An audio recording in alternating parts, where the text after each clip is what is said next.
आपने कहा, एक समय की बात है, एक गांव में रामलाल नामक एक अमीर किसान रहता था।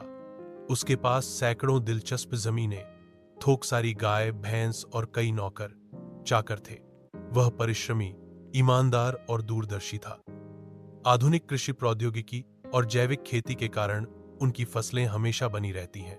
रामलाल ने अपने गांव में एक स्कूल और एक छोटा अस्पताल खोला, जिससे गांव के लोग उन्हें बहुत सम्मान देते थे। उनके दो बेटे थे, राजू और अर्जुन।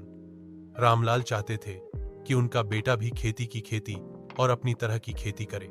एक दिन रामलाल ने अपने बेटे को बुलाया और कहा, बेटा, ससुराल में एक खजाना छिपा है। अगर तुम उसे ढूंढोगे तो बहुत फायदा होगा। दोनों बेटे आपस में मिल गए और अगले दिन से आज्ञा की खोज शुरू कर दी। कई दिनों की मेहनत के बाद भी उन्हें कोई खजाना नहीं मिला, लेकिन खेत की मिट्टी की प्रकृति और मसाला हो गया।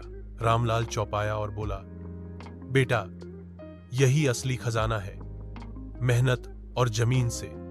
जब तुम खेत में खाना खाओगे तो सोना उगेगा। दोनों बेटों ने पिता से की बात समझी और खेती को कहा। इस कहानी से हमें यह सिखाने का मतलब है कि सच्चा खजाना मेहनत और जमीन से लेकर में ही छिपा होता है।